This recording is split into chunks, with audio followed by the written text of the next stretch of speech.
Bonjour à tous, bienvenue sur ce deuxième podcast d'Égide dans lequel nous parlerons de l'intelligence artificielle. Nous recevons ce soir Louise, Bruno et Raphaël, mais avant de commencer, n'hésitez surtout pas à vous abonner, commenter et partager, c'est très important pour le référencement. Voilà, nous allons commencer. Louise, bah, voilà, quel est ton avis sur l'intelligence artificielle, positif, négatif On t'écoute. Je dirais que mon avis est quand même mitigé, dans le sens où, oui, je pense qu'on peut, enfin, je veux dire, on peut quand même tous être d'accord pour dire que au quotidien, ça peut quand même faciliter certaines choses. Maintenant, comme pour tout, il y a des dérives potentielles et c'est surtout ça qui peut poser problème. Moi, je pars du principe qu'on a quand même toujours fait ça jusqu'à présent, donc est-ce qu'on en a besoin à l'heure actuelle? Je ne pense pas. Est-ce que ça facilite certaines tâches? Probablement. Mais à quel prix, quoi, au niveau des dérives que ça peut engendrer. Donc il y a quand même pas mal de questions, et d'autant plus que les dérives potentielles, comment les contrôler, quoi? Est-ce que c'est possible de les contrôler? Euh, J'en suis pas sûre. Maintenant, je pense que l'avenir nous le dira de toute façon, mais Très bien, voilà, donc je merci dirais un avis quand Louise. même mitigé. Oui, ben, très bien. Donc merci Louise. Bruno, peut-être peux-tu nous donner ton avis sur la question? Moi, à ce niveau-là, j'ai plutôt un avis relativement favorable à l'émergence des intelligences artificielles. Et surtout, de mon point de vue, c'est que l'intelligence artificielle, comme beaucoup de technologies, pour moi, va être on va dire, un incontournable de la vie, que ce soit on va dire, en société ou de manière plus globale et mondiale. Donc, savoir l'appréhender, même, on va dire, du côté conservateur, ce qui peut être, on va dire, en général pas courant, vu que le principe des conservateurs, c'est que la plupart le changement, ils sont toujours dubitatifs à ce niveau-là. Moi, justement, j'ai une vision plutôt favorable et justement, je serais plus pour prendre, on va dire, les devants au niveau technologique et intelligence artificielle pour pouvoir y apposer notre patte et notre éthique à ce niveau-là, là où on va dire certaines personnes pourraient ne pas, ou certaines nations ne pourraient s'en servir on va dire, sans éthique et de manière complètement incontrôlée. Merci Bruno. Et donc pour finir, alors Raphaël, peux-tu nous donner ton point de vue sur la question? Bonjour Léopold. Alors moi, mon avis est un peu mitigé. Alors, dans un premier temps, oui, on voit apparaître ces technologies dans le cadre plutôt du divertissement. C'est souvent comme ça que les nouvelles technologies apparaissent. Et oui, dans un premier temps, c'est une plateforme qui peut être très intéressante, en effet, pour poser des questions diverses, avoir une certaine connaissance, améliorer ses compétences, être bien conseillé. Et à la fois, je reste un petit peu prudent finalement avec ce genre de technologie parce que j'ai bien peur que la nature humaine qui veut toujours finalement chercher la facilité se repose finalement sur cette technologie et pourrait perdre en fait certaines caractéristiques comme tout simplement la créativité ou simplement son savoir-faire. Donc j'ai peur qu'à terme cela tourne mal comme l'homme sait le faire et souvent c'est des technologies qui pourraient arriver dans le domaine militaire et donc on arrive à des catastrophes plus tard comme dans certains films de science-fiction tout simplement. Voilà. Parfait, merci Raphaël.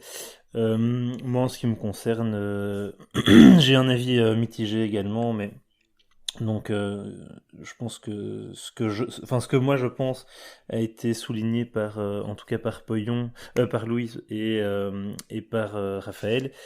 Je trouve les arguments de Bruno tout à fait intéressants également, mais j'ai peur en effet que quand on ouvre une porte, particulièrement au niveau des nouvelles technologies, etc., il est extrêmement compliqué de la refermer et parfois elle nous fait perdre une part d'humanité dans le sens où elle encourage des dérives qui vont contre la nature humaine. Évidemment, pour des personnes qui considèrent que la nature humaine n'existe pas, cet argument est totalement invalide. Mais pour prendre un exemple qui s'en rapproche sans être tout à fait lié à l'intelligence artificielle, dans le métier que j'exerce, nous avons perdu énormément de savoir-faire des siècles précédents. C'est essentiellement lié évidemment au développement des machines, etc., ou de nouvelles techniques. Et donc je vois quand même qu'on ne sait plus travailler comme on travaillait il y a 2 siècles. Parfois, dans certains cas, on travaille même moins bien ou de moins belle qualité, en attachant moins de soins aux détails. Donc ça c'est mon avis. Je n'ai pas l'impression que l'être humain ait tendance à combattre assez sa paresse que pour lutter contre les dérives d'une nouvelle technologie. Bien que je pense que de nouvelles technologies peuvent vraiment avoir des utilités, voire des rôles indispensables. Le développement de la médecine, etc., est indispensable à une société qui vit bien, qui vit mieux. Mais dans certains cas, je pense que c'est plus du luxe et du superflu, et qui peut justement être plus un danger pour la société dans son ensemble que une avancée. Donc voilà, ça c'est mon avis. Peut-être Bruno que tu voudrais réagir étant donné que tu es celui qui a l'avis le plus divergent. Bah moi, je veux dire, à mon niveau, bah, quand j'ai expliqué à ce niveau-là, je veux dire, je vois plus ça comment, on va dire, à côté, je vois plus les côtés positifs, même si forcément les côtés négatifs, comme tu l'as fait remarquer, par exemple avec bah, la Ligue, enfin la comparaison avec on va dire, l'évolution technologique des machines, etc., qui fait perdre effectivement, on va dire, un certain savoir-faire, une certaine façon de faire à la longue. Mais je veux dire, moi d'une certaine façon, je vois déjà les côtés positifs. Là, on n'est qu'au début et on voit forcément avec l'émergence de d'IA comme ChatGPT, donc on va dire pour l'IA textuelle, donc qui va générer du texte, des groupes de texte et on va dire des IA visuelles comme Midjourney, etc., qui arrivent littéralement à créer des œuvres d'art, on va dire de toutes pièces. À ce niveau-là, je veux dire, ça va représenter un énorme gain en productivité. Et c'est toujours, on va dire, un peu ce qui est recherché à l'heure actuelle, c'est la productivité, etc. Certes, on pourrait parler aussi après des potentiels, on va dire, boulots que ça pourrait faire disparaître, mais là, du coup, on va pouvoir développer, je pense, un peu plus en profondeur à ce niveau-là, sur la perte, on va dire, des boulots liés à la production, etc. Mais je vois ça, on va dire, d'un bon point, parce que voilà, ça va permettre d'achever une quantité de production de plein d'éléments, que ce soit dans le domaine artistique, que ce soit en réalité dans tous les boulots là où il y a besoin de produire quelque chose. À ce niveau-là, ça va permettre de gagner un temps fou et ben, on dirait à la longue, dans les 10, 15, 20 ans qui vont suivre, à mon avis, ça va permettre vraiment une évolution, un gain de temps qui vont permettre justement d'avoir une évolution exponentielle sur un tas de domaines grâce au temps gagné avec l'intelligence artificielle. Oui, mais Et comme, au niveau artistique, la valeur de l'art, ça se fait pas justement sur son unicité, et sur le fait, enfin, sur la qualité sur la qualité, les qualités de l'artiste, les compétences de l'artiste, parce que ça chez ChatGPT, on retrouve pas ça. Enfin, ChatGPT plutôt chez l'intelligence artificielle, on retrouve pas ça. Donc, est-ce qu'au niveau de l'art, est-ce qu'avoir une meilleure productivité en matière d'art, est-ce que c'est vraiment quelque chose qui va être utile? Non, parce que ce qui fait la valeur de l'art, c'est sa rareté, c'est... justement, à ce niveau-là, moi, si, je veux dire, on peut déjà comparer ça avec plein de choses, la photo, etc. Ce qui fait à l'heure actuelle la valeur de l'art, c'est la valeur qu'on lui donne par rapport à la cote de l'artiste, etc. Mais là, il n'y a plus d'artistes. Mais justement, c'est ça qui différenciera entre de l'art produit par intelligence artificielle et des œuvres d'art matériel produites par un artiste. Et c'est là qu'on va pouvoir, on va dire, coter quelque chose, si c'est vraiment un artiste d'un certain renom qui l'a fait de manière matérielle, vraiment une peinture à l'huile ou quoi que ce soit, une aquarelle ou tout ce qu'on veut, où là il y aura vraiment, je veux dire, une cote sur l'artiste et la qualité de la production matérielle est réelle, et l'art de production, comme on pourrait voir à l'heure actuelle les graphistes, etc. Typiquement l'art qui est fait, on va dire l'art graphique qui est produit via Illustrator, Photoshop, etc., qui là sera beaucoup plus facilement Oui. fait. Et donc là, c'est typiquement de l'art de production. Et là, à ce niveau-là, on pourrait gagner un temps fou. Bon, forcément, les boulots de graphistes vont pas, tout doucement passer un peu, vont devoir changer, on va dire, leur façon de fonctionner et devenir plutôt des penseurs que des producteurs. Donc savoir penser, avoir l'idée d'eux, et savoir utiliser l'intelligence artificielle et son algorithme pour, on va dire, optimiser au mieux sa production. Et donc du coup, là, il va devenir un peu le chef d'une IA, et il va pouvoir produire comme ça de manière beaucoup plus rapide. Maintenant, un artiste, comme on peut en trouver encore à l'heure actuelle, des peintres, etc., là forcément, la production purement matérielle ainsi que la cote de l'artiste restera pour moi à ce niveau-là quasiment inchangé. Ou À mon avis, peut-être même on peut que finalement ça va augmenter la valeur ça de pourrait même l'art, parce effectivement que augmenter elle va se la faire plus valeur. rare Mhm. et Ouais, les gens qui vont beaucoup plus, on va dire, prendre la facilité grâce à l'IA, à ce moment-là, il y aura de moins en moins d'artistes, parce que les gens auront peut-être moins la possibilité ou l'envie de peindre, parce que par facilité vont se tourner vers l'art. Donc effectivement, les artistes purement matériels pourraient même regagner en valeur, étant donné que ça va être vraiment ce qu'on pourrait voir à l'heure actuelle de l'artisanat et puis quelque chose de courant. Attention, j'aimerais bien faire une petite précision concernant la dimension de l'art. C'est que, bon, je vais faire un petit peu d'histoire, un petit peu d'archéologie, mais on a commencé à comprendre que l'homme avait une pensée, une manière de philosopher avec l'apparition de l'art à la préhistoire. L'art, ça permet de démontrer que l'homme a une réflexion sur le monde qui l'entoure et qu'il a une certaine créativité. Et par exemple, avec l'art qu'il a fait Parietta dans les grottes, on a su le monde qu'il imaginait finalement, hein, le monde des esprits, le monde de la force animale, des énergies, des esprits et tout ça. Au fil du temps, on a su également par l'art, par exemple le classicisme et le baroque, déterminer l'idéologie de l'époque, hein, entre le baroque qui était une contre-réforme finalement face à l'apparition du protestantisme aux frontières du catholicisme, et la France qui a choisi de rester dans le classicisme avec Louis XIV, avec des modèles plus basés sur l'Antiquité. Donc on a là la démonstration d'une idéologie finalement.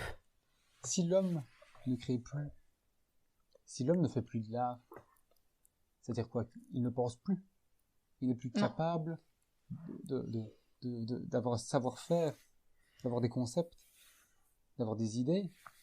Bah oui, parce qu'on lui fait à sa place. Oui. Au final, c'est un peu ce vers quoi on tend aussi. Oui, c'est peut-être finalement en effet le plus grand danger de l'automatisation ou de l'intelligence artificielle, etc. Enfin, ce genre d'innovation technologique, dans le sens où, alors vous allez me dire que mes références évidemment sont un peu enfantines, mais on risque de se retrouver finalement dans un monde un peu comme dans Wall-E, où les êtres humains sont tous complètement obèses, tellement obèses que leur squelette a changé, etc. Parce qu'en fait, on ne fait plus rien. Et en fait, voilà, moi vraiment, ce qui m'embête, c'est que l'être humain est par nature paresseux, que peu d'humains, et d'ailleurs je suis le premier à avoir énormément de mal à combattre ma paresse, mais peu d'humains arrivent à combattre efficacement leur paresse, et donc si on les encourage à rester dans cette paresse et à utiliser des outils qui leur permettent de rester paresseux, c'est le risque que je vois. Maintenant, peut-être que je me trompe complètement, mais voilà, je pense quand même que la nature humaine est trop paresseuse dans dans son ensemble que pour mener à quelque chose de vraiment positif. Mais ça, c'est mon point de vue. Bah ouais, je suis quand même assez d'accord avec toi et c'est les réserves que j'avais en tête quand j'ai donné mon avis au tout début de ce podcast. C'est vraiment la paresse qu'on voit tous les étudiants qui sautent sur l'occasion de faire son devoir par ChatGPT ou de faire sa rédaction par ChatGPT. Bah voilà, et en toute honnêteté, franchement, si j'avais eu ça quand j'étais étudiante en secondaire et que forcément, comme beaucoup d'adolescents à ce moment-là, l'école, c'était pas trop mon truc. Si j'avais eu l'occasion de le faire par une intelligence artificielle, je pense que j'aurais pas une seconde hésité. Mais à côté de ça, je serais peut-être passée à côté de plein d'apprentissages, quoi. Oui, Qui, à l'heure actuelle, je ne regrette pas d'avoir eu. tout à fait. Même si sur le moment, voilà, si on peut sur le moment, on a envie de l'éviter, mais Mais c'est ça, en fait. quand on grandit, on se rend compte que c'était nécessaire, quoi. Mais c'est ça, je pense que c'est là que tu illustres justement cette paresse dans la nature humaine, qu'au moment de faire quelque chose qui nous embête, on ne veut pas le faire et on va tout faire pour l'éviter. Et puis en effet, en fonction des personnes et des caractères, avec le temps, on finit par trouver que l'expérience était nécessaire, indispensable ou positive. Au final, je pense que c'est plus au niveau de la société, donc je parle pas au niveau professionnel, au niveau dans une autre dimension plus grande qu'au niveau de la société. Je pense que là où ça peut avoir des effets néfastes, c'est surtout chez les jeunes, quoi. Les adolescents, les jeunes adultes, ou même plus jeunes que les adolescents où c'est déjà une période de la vie où on est tenté, on devient paresseux, en tout cas à l'heure actuelle, dans la société moderne en tout cas. Mais je pense que c'est là que ça peut avoir les effets les plus néfastes, quoi. Quand on voit déjà les effets délétères de TikTok, des réseaux sociaux, etc., c'est encore quelque chose en plus qui vient s'ajouter à la liste des nouvelles technologies qui peuvent avoir des effets délétères sur les apprentissages et sur le passage de l'adolescence à l'âge adulte. Et, Si je peux me permettre, c'est intéressant on va dire comment on peut appeler ça, la remarque qui est faite globalement, c'est du coup la remarque de la paresse. Mais d'une certaine façon, je fais, on va dire, un peu le lien avec l'évolution en général, même on va dire l'évolution, pour rappeler ça, de l'Europe et du monde entier.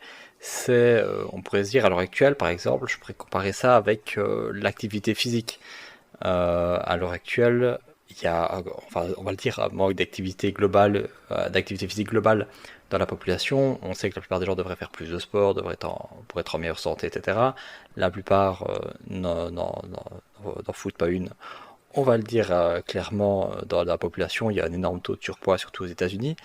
Mais est-ce que c'est pour ça on s'est évité d'inventer la voiture? À ce niveau-là, je pense pas.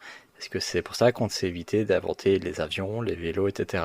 Donc, de toute façon, je pense qu'on le sait que ça va amener une certaine paresse.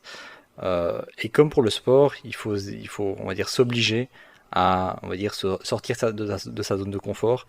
Là aussi, toujours continuer à créer, continuer à produire ce qu'on peut, continuer on va dire, de s'activer cérébralement à ce niveau-là. Maintenant, voilà, comme pour tout, on peut être très bon coureur, mais après avoir été courir, rentrer en voiture. Donc je pense que il faut que la population, et ça va être le plus dur effectivement, mais je pense que c'est pas ce qu'il faut nous freiner globalement, parce que ça, comme j'ai de le dire, ça a toujours été le problème, c'est une amélioration dans la vie apporte, on va dire, des paresses, des problèmes de paresse de l'autre. Donc je pense qu'il faut surtout, et c'est pour ça que les plus conservateurs, la droite, etc., doivent essayer de prendre à bras le corps le souci de l'IA maintenant et essayer d'en faire quelque chose de positif. C'est parce qu'effectivement, à l'heure actuelle, je veux dire, c'est un peu, on va dire, au milieu de tout le monde, on ne sait pas trop qui va le prendre en main, qui va, on va dire, le prendre en étendard. Et si personne ne le fait, effectivement, il va y avoir des problèmes de dérive, etc. Et que les plus jeunes vont s'en servir pour produire, on va dire, tout ce qu'ils doivent faire à leur place et ne pas avoir, essayer de ne plus rien faire et forcément avoir on va dire, des problèmes néfastes pour la population. Mais je pense qu'il faudrait justement prendre les devants à ce niveau-là, le porter au mieux devant, établir surtout les enjeux éthiques.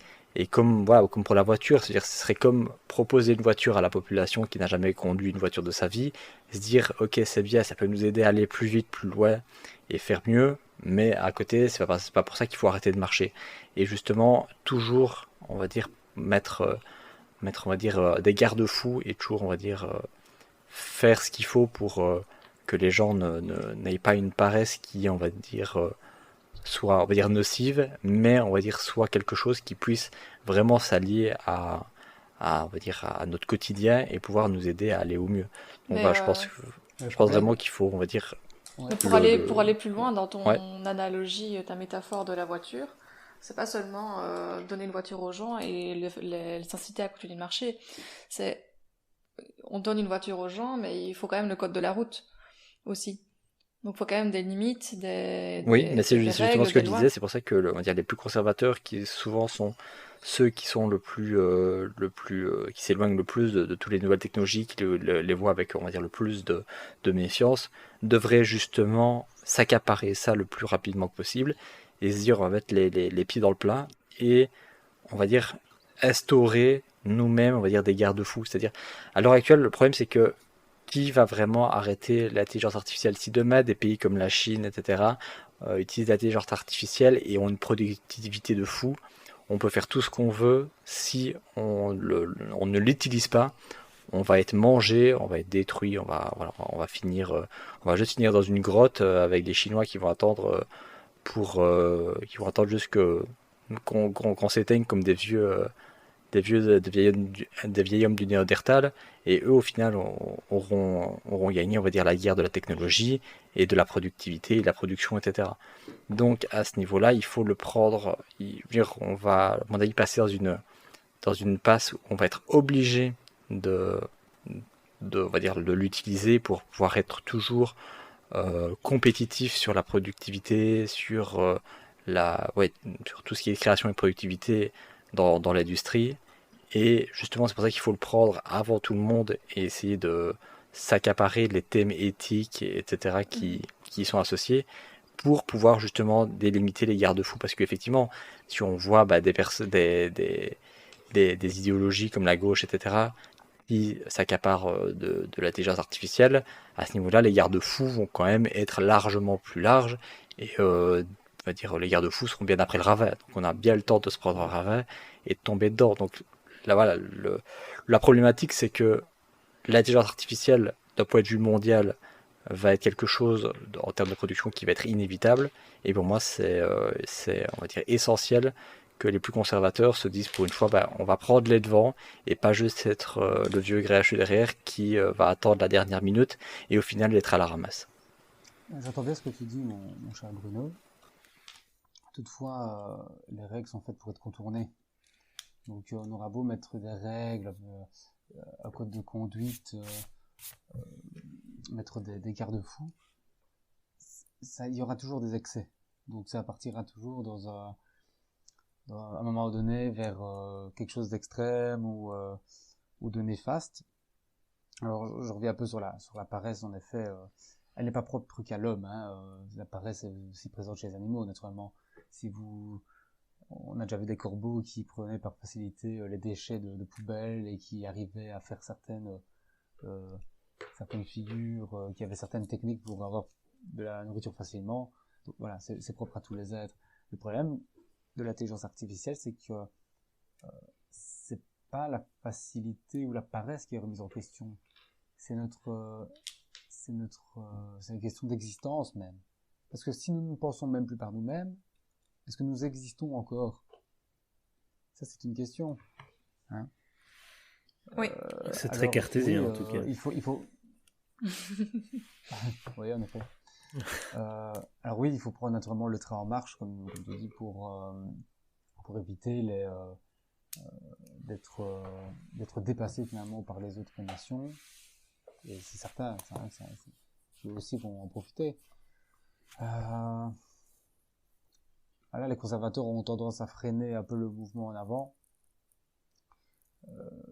Maintenant, on a ouvert la boîte de Pandore. Maintenant qu'elle est ouverte, on ne sait pas ce qui va arriver. C'est ça. C'est vrai que... Est-ce que nous allons dans une ère est-ce que nous venons de nous détruire nous-mêmes, finalement, en ouvrant cette boîte? C'est vrai que maintenant que la chose existe, il est compliqué de faire sans, et à ce niveau-là, je rejoins tout à fait Bruno, c'est que si nous loupons le coche de l'intelligence artificielle ou d'autres innovations technologiques, ce sont des pays aux valeurs morales bien moins humaines, disons, qui eux ne s'embarrasseront pas de ce genre de problèmes et iront à fond dedans, etc. Et d'ailleurs, c'est une chose que me disait souvent mon père. Il me disait tout le temps que c'est très bien de ne pas vouloir les cyborgs ou les humains augmentés, enfin en fait tout ce qui est eugénisme, c'est très bien de ne pas le vouloir nous et de se draper dans une posture morale à ce niveau-là, mais finalement ce seront les Chinois de fait qui le feront. D'ailleurs les Chinois font déjà des chimères humain-animal, il me semble. Maintenant peut-être que l'information est fausse, mais il me semble que j'ai lu ça quand même plusieurs fois. Et donc, si nous ne le faisons pas, on va se retrouver dépassé. Bon, j'espère que les chimères, ce n'est pas un problème et qu'on va pas se retrouver dépassé à ce niveau-là, parce que ça, je trouve ça quand même vraiment assez au-delà de toute éthique. Mais de fait, moi, je ne serais pas étonné qu'un jour, on se retrouve avec une armée chinoise avec des êtres humains augmentés, soit avec des exosquelettes ou autres, soit, bon, tout ça fait très science-fiction, mais oui, des améliorations mécaniques ou neuronales, je ne sais pas, qui leur permettront d'être extrêmement plus performants sur un champ de bataille, bien que, voilà, de ce que je connais de la Chine, ce n'est pas un empire guerrier, c'est un empire qui est beaucoup plus économique et culturel, même si elle a eu une phase guerrière dans son histoire. La Chine ne me fait pas peur en tant que puissance militaire actuellement, plutôt en tant que puissance économique, mais voilà, c'est vrai que la chose ne peut pas être écartée, donc Enfin, de nouveau, ça reste quand même, tout est une question de mesures, de barrières, enfin de lois, parce que tu parlais des exosquelettes.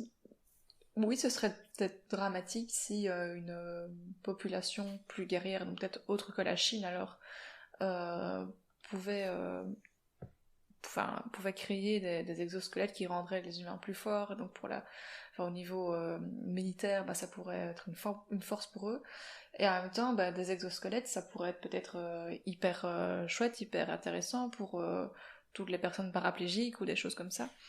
Donc, ou même pour des toituriers, des maçons, pour des métiers lourds, ça pourrait être tout à fait intéressant. Non, ça je suis tout à fait d'accord. Oui. Je suis tout à fait d'accord. Par contre, il faut pas le... Enfin, d'un côté, il faut pas s'en réjouir, et en même temps, si. Donc c'est un peu... ça dépend pour quelles raisons, en fait. Ça dépend des intentions. Si vous pensez qu'il n'y a que la Chine qui utiliserait cette technologie à mauvais escient, alors là, on se met le doigt dans l'œil. Mais non, évidemment. Si vous pensez que les régimes occidentaux ne vont pas utiliser ces technologies dans le domaine militaire ou dans le domaine du contrôle social, alors là... non. Enfin Raphaël, nous vivons dans des démocraties, il n'y a que la Russie et la Chine qui peuvent... Enfin, pardon, je digresse. C'est pourquoi il faudrait peut-être garder les technologies pour nous, c'est ça? C'est ça. Mais après, ce sera la course à celui qui a la meilleure technologie dans ce cas-là. Est-ce que c'est pas finalement une technologie un peu, finalement, voilà, j'extrapole, mais une technologie qui serait proche de l'arme nucléaire, dans le sens où le fait de l'avoir amènerait les nations à user beaucoup plus de diplomatie que que d'utiliser le plan militaire? Je ne pense pas, parce que j'ai toujours cru que l'arme nucléaire dissuaderait des entrées en guerre, et je trouve que ce qui se passe depuis plus d'1 an en Ukraine nous montre un peu le contraire quand même, parce que on a quand même la première puissance nucléaire mondiale qui se retrouve aux prises avec son voisin, ou enfin première ou deuxième, mais il me semble que la Russie est la première puissance nucléaire mondiale. Et pourtant, personne n'a été dissuadé, aucun État n'a été dissuadé par la puissance nucléaire de la Russie pour, pour soutenir financièrement l'Ukraine, ou la soutenir en envoyant des armes, etc. Alors que justement, ça peut mener, enfin, on est très clairement dans des risques de guerre nucléaire. Alors je pense que la Russie est trop forte que pour qu'elle se retrouve acculée à utiliser l'arme nucléaire, mais avec un autre Je pense pas que pays. ça soit pour ça, tu sais. Je pense pas que ce soit pour ça. Hein. Il faut pas oublier que les nations qui appuient l'Ukraine ne veulent absolument pas être co-belligérantes. Hein. Non, oui, non, mais parce que elles ne veulent pas l'être, mais elles le merci à sont l'arme de fait. nucléaire, Hein. justement. Oui, mais elles le sont de fait. Hein. Oui, elles le sont de fait, mais Donc, personne ne veut le dire. oui, Parce c'est qu'il ça. ne faut pas qu'elle le soit officiellement. Voilà, Maintenant, oui, la Russie n'utilise pas l'arme nucléaire parce que elle se mettrait tout le monde à dos. Utiliser l'arme nucléaire aux portes de tous les pays qui en ont, c'est un gros risque. Ah, mais Même évidemment. la Chine lui dirait non, ça ne va pas ce que tu fais. Évidemment, mais ça, on se retrouve. Enfin, oui, non, ça c'est clair que si la Russie l'utilisait en famille, hein. Voilà, si la Russie l'utilisait en premier, elle serait évidemment mal vue. Mais ça pourrait arriver. Enfin, je pense qu'on digresse un peu au niveau du sujet. On peut repartir sur l'intelligence artificielle, mais maintenant, le danger aussi, bon, évidemment, tout dépend du type d'intelligence artificielle, mais le danger aussi est que, en fonction de la personne qui l'a créée, qui code l'intelligence artificielle, ça pourrait donner des choses tout à fait différentes au niveau de l'utilisation. Mais donc, ça c'est finalement ce qu'on disait. Il y a aussi moi, ce qui me dérange, c'est à partir du moment où on fait une intelligence artificielle, et il me semble que c'est soit en projet, soit déjà le cas, mais une intelligence artificielle qui peut apprendre par elle-même, etc. Je pense qu'à ce moment-là, nous, en tant qu'humanité, on prendrait quand même de gros risques, parce que quelle serait notre garantie que cette intelligence artificielle ne se retournerait jamais contre nous? Pour dire ça, je me base de nouveau sur des films, sur des bandes dessinées, mais évidemment c'est compliqué de se baser sur autre chose que ça, étant donné que l'intelligence artificielle... C'est nos références, c'est la seule chose qu'on connaît. C'est la seule chose qui a développé le sujet, disons, les films, les BD, etc. C'est ça. Je me base, enfin les BD, les livres, etc. Mais donc il y a une BD dans laquelle une race extraterrestre avait mis au point une intelligence artificielle pour se battre contre ses ennemis ancestraux, et il se fait que l'intelligence artificielle a fini par se retourner contre elle et à les acculer, et quasiment les anéantir. Enfin bon, après la BD se termine bien évidemment. Et alors le film, bon, moi personnellement qui m'a le plus marqué au niveau de l'intelligence artificielle, c'est quand même iRobot avec je ne sais plus comment il s'appelle maintenant, cet acteur noir là. Enfin bref, qui est très bon. Mais donc finalement l'intelligence artificielle est tellement intelligente qu'elle se rend compte que pour protéger l'humain, parce qu'elle continue à vouloir protéger l'humain, mais pour protéger l'humain, elle se rend compte qu'elle doit l'enfermer chez lui et lui empêcher d'être libre. Et du coup, personnellement, je préfère être en danger mais libre que enchaîné et en sécurité. Mais c'est une affaire aussi de caractère et de mentalité. Mais donc voilà. Oui, ça c'est sûr. Réaction peut-être. Demande à un gauchiste s'il préfère être enfermé mais en sécurité. Moi, je connais quand il voit le danger, peut-être qu'il préfère être libre en théorie, mais quand il verra le danger en face de lui, il va vite aller se cacher. Mais ça c'est évident. Maintenant, voilà, a priori, je ne pense pas que nous avons, que parmi nous, enfin parmi vous, parce que je ne suis pas un homme, mais je ne pense pas que vous êtes des hommes gauchistes et que vous préférez fuir le danger plutôt que l'affronter. Maintenant, je me trompe peut-être. Hein, mais... Le jour où je m'y retrouve confronté, j'avoue que j'espérais l'affronter, mais disons qu'actuellement... On ne sait jamais comment on réagit dans la réalité des choses, mais... C'est ça. On ne se connaît pas Après, bien. Après, ce que tu dis par rapport à l'intelligence artificielle qui apprend par elle-même, ça existe déjà, c'est le principe du deep learning. C'est justement, on va dire, le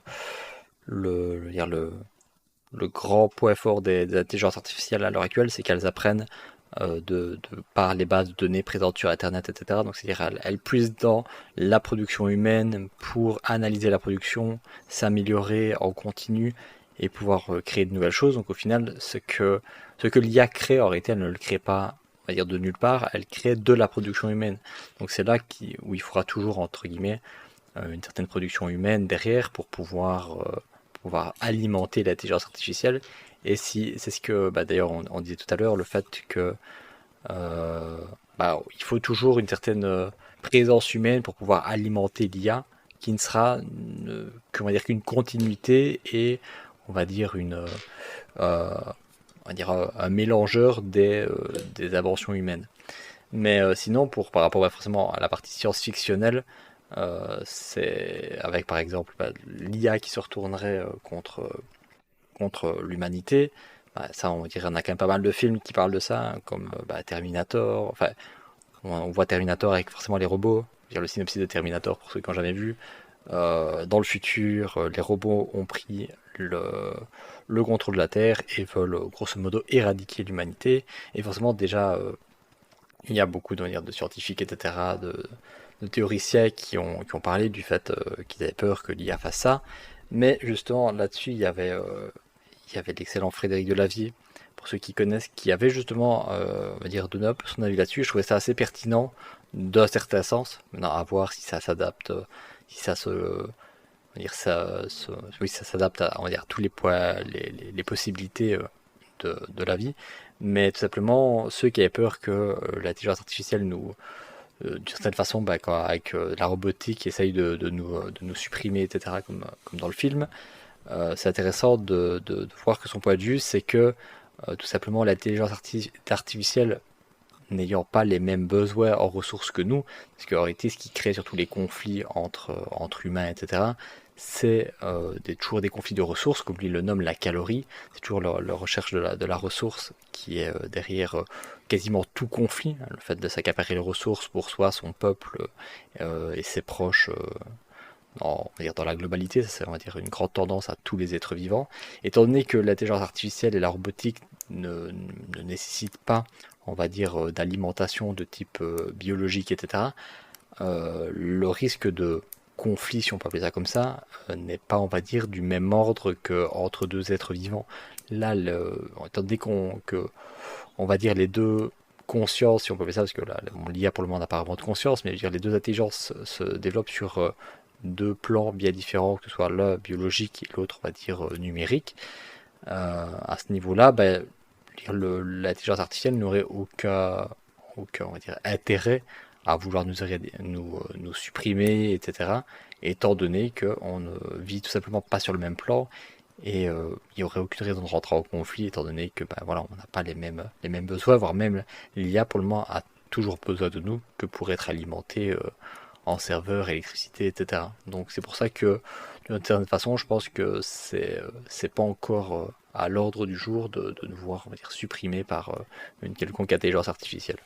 Mais moi, c'est pas quelque chose qui me fait spécialement peur non plus, dans le sens où j'ai l'impression que si par malheur ça devait arriver, je pense qu'on aurait quand même largement le temps de le voir venir et d'appréhender un peu les entre guillemets les red flags, parce que c'est un peu un terme à la mode en ce moment, les red flags, d'une intelligence artificielle qui pourrait vouloir nous nuire ou des choses comme ça, mais c'est pas quelque chose qui me fait plus peur que ça. J'ai l'impression que c'est plus dans les films, etc., qu'une potentielle réalité future. Maintenant, voilà, c'est sûr qu'on ne sait jamais de quoi est fait l'avenir.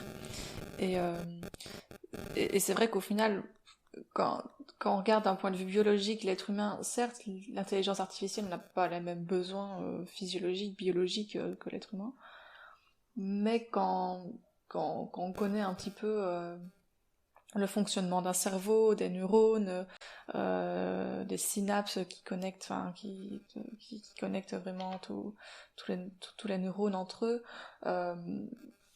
au final, c'est quand même le même mécanisme qu'un cerveau humain. Alors oui, il n'y a pas tous les besoins biologiques qu'il y a autour. Enfin, l'IA n'a pas besoin d'oxygène pour fonctionner, mais elle a quand même besoin d'énergie. Donc il y a quand même beaucoup de similitudes entre l'intelligence artificielle et l'être humain.